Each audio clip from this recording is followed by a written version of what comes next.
Good morning, students. Now you have to study lesson 6 of your grammar book. The topic is pronoun. Okay? Beta, you have read in your previous classes what is pronoun. You know very well the definition of pronoun. Pronoun is a word which is used instead of a noun. और pronoun is a word used in place of a noun. यही कहते हो ना. pronoun क्या है? pronoun वह word है जो नाउन के प्लेस पर आता है. अब जरा सुनिएगा, ठीक है? हर चीज लिखी रहे सामने जरूरी नहीं है, थोड़ा माइंड अलर्ट करके सुनिएगा. फॉर एग्जाम्पल, मुझे एक बच्चा है राजीव, उसके बारे में आपसे बात करनी है. ठीक, तो मैं कह रही हूँ राजीव बहुत अच्छा बच्चा है, राजीव क्लास 6 में पढ़ता है, राजीव अपने क्लास में फर्स्ट स्टैंड करता है, राजीव अपने माता पिता की आज्ञा मानता है. ये सारी बातें मैं किसके बारे में बोल रही हूँ आपसे? राजीव के बारे में बोल रही हूँ. ठीक है ना? तो बार बार राजीव राजीव रिपीट न करके मैं कहूंगी, सबसे पहले मैं राजीव का नाम लूंगी. राजीव एक अच्छा बच्चा है, लेकिन उसके बाद मैं कहूंगी वह क्लास 6 में पढ़ता है, वह माता पिता की आज्ञा मानता है, वह क्लास में फर्स्ट आता है. तो राजीव की जगह मैंने क्या वर्ड यूज किया? वह. ठीक है? इंग्लिश में मेल के लिए वह की इंग्लिश ही होती है, आप जानते हैं. तो राजीव नाउन है, किसी का नाम नाउन होता है, और नाउन के बदले मैंने ही वर्ड का यूज किया, तो ही क्या हो गया? प्रोनाउन हो गया. वह वर्ड जो नाउन के बदले यूज होता है वो प्रोनाउन होता है. और प्रोनाउन का यूज हम क्यों करते हैं? हम मेनली इसलिए करते हैं to avoid repetition of noun, कि बार बार नाउन रिपीट न करना पड़े, इसलिए हम प्रोनाउन यूज करते हैं. ठीक है बेटा? अब आइए काइंड्स. ठीक है, आपने सब पढ़ा लिखा है, लेकिन सब भूल जाते हो बार बार, और बार बार पढ़ाना भाई हम लोग की जरूरत इसलिए हो जाती है क्योंकि आप भूल जाते हो. चलो देखते हैं हम लोग. काइंड्स तो बहुत से हैं. पर्सनल प्रोनाउन है, डेमोन्स्ट्रेटिव है, इंट्रोगेटिव है, रेसिप्रोकल है, ये क्या बोलते हैं, रिफ्लेक्सिव है, एम्फेसाइजिंग है. चलो एक एक करके देखते हैं. ठीक है? एक बात और बता दूं, काइंड्स में कभी नंबर डिफर भी हो जाता है. किसी ग्रामर बुक में थोड़ा कम, किसी में थोड़ा ज़्यादा. तो इसके पीछे बहुत ज़्यादा पढ़ने की ज़रूरत आपको नहीं है. आपके काम की जो चीज़ है वो आपकी बुक में है, उतना पढ़ना बहुत है हम लोग के लिए. चलिए देखते हैं काइंड्स. पर्सनल प्रोनाउन पहला है. प्रोनाउन का फर्स्ट और वेरी वेरी इंपॉर्टेंट काइंड है पर्सनल प्रोनाउन. पर्सनल प्रोनाउन किसके लिए यूज होता है? Mainly for person. थिंग के लिए भी यूज हो सकता है, होता है, हो सकता नहीं, होता है. ठीक है? बट मेनली पर्सन के लिए यूज होता है. इसके भी 3 काइंड्स हैं. First person, second person, third person. जरा सुनिए. देखिए, मैं थोड़ा फास्ट इसलिए बता रही हूँ क्योंकि भाई जानते हो आप लोग ये चीजें. अब पर्सनल प्रोनाउन जो किसी पर्सन के लिए यूज होता है या थिंग के लिए, तो पर्सन के लिए क्या हो जाएगा? I, we, he, she, they. Thing के लिए इट हो जाएगा, होगा ना? तो ये सब पर्सनल प्रोनाउन है. अब इसमें first person, second person, third person क्या है?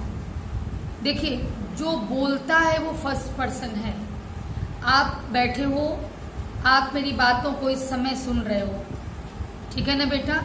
मैं बोल रही हूं ना, तो मैं फर्स्ट पर्सन हो गई. आप सुन रहे हो बेटा, तो आप सेकंड पर्सन हो गए. और जिसके बारे में मैं आपसे बात करूंगी, मान लीजिए कि मैंने राजीव के बारे में बात किया, तो राजीव के लिए मैं ही वर्ड यूज कर रही हूँ, ठीक है, राजीव के स्थान पे ही। तो मैं बोल रही हूँ आई, तुम सुन रहे हो यू योर, और मैं की जगह आई वी, भाई हम लोग कई लोग होंगे तो वी हो जाएंगे, और तुम लोग यू हो सकते हो, योर हो सकते हो, तुम्हारा योर मीन्स। अच्छा, इसके बाद जिसके बारे में बात कर रहे हैं वो ही हो सकता है, शी हो सकता है, दे हो सकता है, ठीक है ना। तो जो बोलने वाला है आई वी, ये फर्स्ट पर्सन, जो सुनने वाला है यू योर, ये सेकंड पर्सन, जिसके बारे में बात हो रही है ही शी दे, ये सब थर्ड पर्सन होता है, ठीक है। तो तुम ये समझ के बिना रटे तुम समझ के डिसाइड कर सकते हो कि कौन सा प्रोनाउन फर्स्ट पर्सन है, कौन सा सेकंड है और कौन थर्ड है। इसके बाद देखो बेटा, किसी किसी बुक में इस तरह से भी पर्सनल प्रोनाउन को क्वालिफाई किया गया है, सॉरी क्लासिफाई किया गया है, नॉमिनेटिव, पजेसिव और एक्यूजेटिव। नाम केवल टफ है, बात बहुत इजी है, मैं समझा रही हूँ। देखो,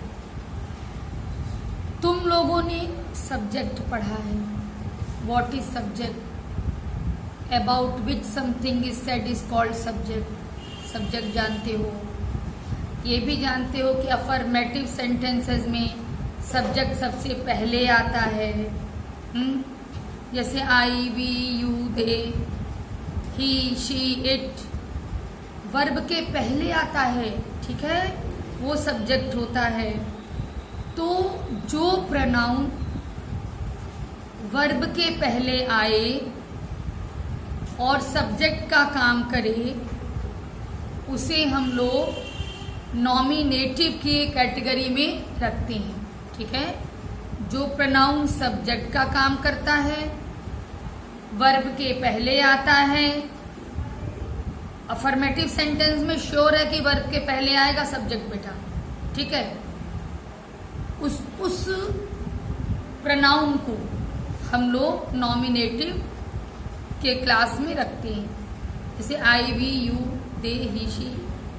पजेसिव में क्या होता है, पजेसिव प्रोनाउन में, पजेसिव प्रोनाउन में ये होता है कि ये प्रोनाउन पजेशन शो करता है, ठीक है। पजेशन शो करने का मतलब क्या, दिस बुक इज हिज, यह बुक उसकी है।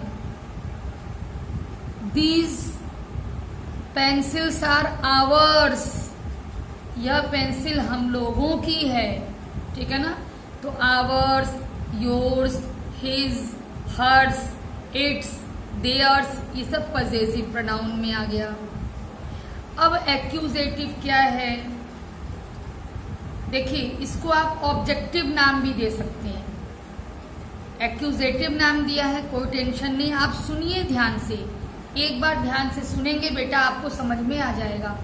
देखिए, किसी भी सेंटेंस में सब्जेक्ट होता है, आपको पता है, वर्ब होता है, पता है, क्योंकि सब्जेक्ट और वर्ब के बगैर तो सेंटेंस कंप्लीट होगा ही नहीं। इसके अलावा सेंटेंस में ऑब्जेक्ट भी हो सकता है, ठीक है। जो ऑब्जेक्ट होता है, अब यूं कहिए कि जो प्रोनाउन ऑब्जेक्ट के फॉर्म में आता है वो प्रोनाउन एक्यूजेटिव के क्लास में आता है, और उसका प्लेस हमेशा वर्ब के बाद रहता है। अब जैसे देखिए, एक छोटा सा एग्जांपल मैं लिख रही हूं, ही आस्क्ड मी, उसने पूछा, किससे पूछा, मुझसे पूछा। आस्क्ड क्या है, वर्ब है ना, वर्ब के बाद आया मी, तो ये मी प्रोनाउन के किस क्लास में चला गया, एक्यूजेटिव में चला गया, ठीक है। तो ये देखिए, हमने कहा कि जो ऑब्जेक्ट की जगह आए और उसका प्लेस वर्ब के बाद रहता है, ये एक्यूजेटिव प्रोनाउन होगा। यानी ऑब्जेक्ट का जो प्रोनाउन ऑब्जेक्ट का काम करता है, मी, अस, यू, हिम, हर, इट, ये सब एक्यूजेटिव में आता है। अब आइए डेमोन्स्ट्रेटिव प्रोनाउन। तो डेमोन्स्ट्रेटिव वर्ड नया नहीं है आपके लिए, एडजेक्टिव में भी पढ़े हो, इसमें भी पढ़ रहे हो। To point out this is my pen, ठीक है। तो दिस वर्ड डेमोन्स्ट्रेट कर रहा है this is my, that is my book, और दिस और दैट का प्लूरल दीज, दोज। इसके अलावा कुछ और भी होता है, सच है, योंडर है, लेकिन ज्यादा करके आप लोग यूज में दिस, दैट, दीज, दोज आता है। तो दिस, दैट, दीज, दोज से क्या करते हैं? किसी ऑब्जेक्ट को पॉइंट आउट करते हैं। ये डेमोन्स्ट्रेटिव प्रोनाउन होता है, डेमोन्स्ट्रेट करना, पॉइंट आउट करना, ठीक है। ये डेमोन्स्ट्रेटिव प्रोनाउन है। लेकिन इसके बारे में आपको एक चीज और समझनी होगी। दिस, दैट, दीज, दोज जो है वो डेमोन्स्ट्रेटिव एडजेक्टिव भी होता है ना, तो फर्क कैसे करोगी? देखिए कॉपी आपके सामने है, बहुत छोटे में मैंने फॉर्मूला लिख दिया है।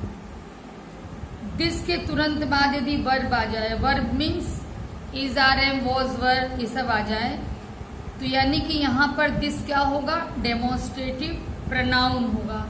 इसका एक्सरसाइज भी है, सॉल्व करते समय आप मदद ले सकते हैं इस फॉर्मूले की।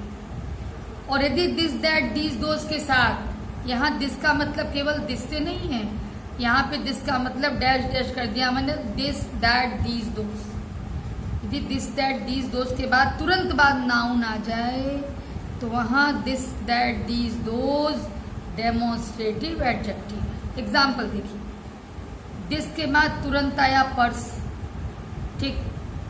दिस के तुरंत बाद नाउन आ गया ना, इसका मतलब कि यहाँ दिस क्या है? इसका मतलब कि यहाँ दिस जो है वो डेमोन्स्ट्रेटिव एडजेक्टिव है। अब यहाँ पर देखिए दिस के बाद इज आया वर्ब, तो जब दिस के बाद वर्ब आ गया बेटा, तो ये डेमोन्स्ट्रेटिव प्रोनाउन हो गया, ठीक है। अब आगे चलिए, इंट्रोगेटिव प्रोनाउन, क्वेश्चन वर्ड्स होते हैं भाई। जो वर्ड प्रोनाउन नाउन की जगह यूज हो और क्वेश्चन पूछे, वही ना होगा इंट्रोगेटिव प्रोनाउन। अब इसमें भी वही बात है, देखो ठीक है ये वाला फार्मूला, क्योंकि इंट्रोगेटिव प्रोनाउन भी वही चीज होती है जो इंट्रोगेटिव एडजेक्टिव होती है। यदि क्वेश्चन वर्ड के साथ वर्ब आ गया तो वो इंट्रोगेटिव प्रोनाउन है, क्वेश्चन वर्ड के साथ तुरंत नाउन आ गया तो इंट्रोगेटिव एडजेक्टिव। अब पजेसिव प्रोनाउन में आ जाइए। पजेसिव प्रोनाउन देखिए, this pencil is mine. Possessive मतलब क्या? अधिकार रखना किसी चीज पे अपना। तो दिस पेंसिल इज माइन, यह पेंसिल मेरी है। माइन वर्ड ये बता रहा है कि पेंसिल पर पजेशन मेरा है, ठीक है। अब इसमें भी वही लफड़ा है, पजेसिव एडजेक्टिव और पजेसिव प्रोनाउन, सेम फॉर्मूला इसमें भी है, आप देख लीजिए। माइन के बाद कुछ नहीं आया, मतलब ये पजेसिव प्रोनाउन है, और यहाँ माई के बाद पेंसिल आ गया, नाउन आ गया, इसका मतलब माई जो है पजेसिव एडजेक्टिव, ठीक है। इस तरह देखिए, this is our lawn, our के बाद नाउन आ गया तो ये पजेसिव एडजेक्टिव है। यहाँ आवर्स के बाद कुछ नहीं आया, इसका मतलब ये पजेसिव प्रोनाउन है। अब है दिस इज योर स्कूल, अब योर के बाद देखिए ये आ गया है नाउन, इसका मतलब ये योर पजेसिव एडजेक्टिव है। यहाँ पर लास्ट में आया है तो ये पजेसिव प्रोनाउन है, ठीक है। अब रिफ्लेक्सिव प्रोनाउन क्या होता है? देखिए रिफ्लेक्सिव प्रोनाउन में क्या होता है कि जब सेंटेंस आप स्टडी करिएगा तो आपको ये समझ में आएगा कि जो वर्क करने वाला है, जो डूअर है, वही वर्क के रिजल्ट का रिसीवर भी है, ठीक है। बहुत बढ़िया एग्जाम्पल देखिए मैंने लिया, ही हर्ट हिमसेल्फ, उसने चोट लगाया। चोट लगाने वाला कौन है? ही है। उसने किसको चोट लगाया? हिमसेल्फ, अपने को ही चोट लगा दिया। काम करने वाला भी यही है, रिजल्ट को भुगतने वाला भी यही है, ठीक है। जब डूअर और डूअर, वर्क का डूअर, एक्शन का डूअर और एक्शन का रिसीवर जब वही व्यक्ति हो जाए तो उसके लिए जो प्रोनाउन यूज होगा वो रिफ्लेक्सिव प्रोनाउन होगा। रिफ्लेक्सिव और एम्फेसाइजिंग दोनों प्रोनाउंस में सेल्फ और सेल्व्स लगा होता है, ठीक है। सिंगुलर के साथ सेल्फ, जैसे माई सेल्फ, तुम अकेले हो तो योर सेल्फ, कई लोग हो तो yourselves, herself, itself, ourselves, singular के साथ सेल्फ और प्लूरल के साथ सेल्फ। ठीक है, किसके साथ क्या आता है सेंटेंस में? यदि आई है तो उसके साथ माई सेल्फ, ही है तो हिम सेल्फ, यू के साथ दोनों आता है। आप अकेले हो तो योर सेल्फ और कई हो तो योर सेल्व्स। दे के साथ देम सेल्व्स, क्योंकि दे हमेशा प्लूरल ही होगा, देम सेल्व्स। इट के साथ इट सेल्फ, सी के साथ हर सेल्फ। इस तरह से सेंटेंस पढ़ के आपको समझ में आएगा कि इसके साथ क्या, कौन सा रिफ्लेक्सिव प्रोनाउन यूज होगा। ठीक है ना। अब देखो बेटा, ये बात तो समझ में आ गई कि देखो ये भी एक्सरसाइज है कि आपको पहचानना होगा कि प्रोनाउन रिफ्लेक्सिव है कि एम्फेसाइजिंग है, क्योंकि दोनों में ही सेल्फ और सेल्फ्स आता है। ठीक है, तो सेंटेंस की स्टडी करिए। जब आपको लगे कि जो काम करने वाला है उसी पे रिजल्ट भी गिर रहा है, इसका मतलब वहां पे सेल्फ वाला प्रोनाउन रिफ्लेक्सिव प्रोनाउन है। यदि काम करने वाला कोई और है और रिजल्ट किसी और पे आ रहा है तो वहाँ एम्फेसाइजिंग प्रोनाउन होता है।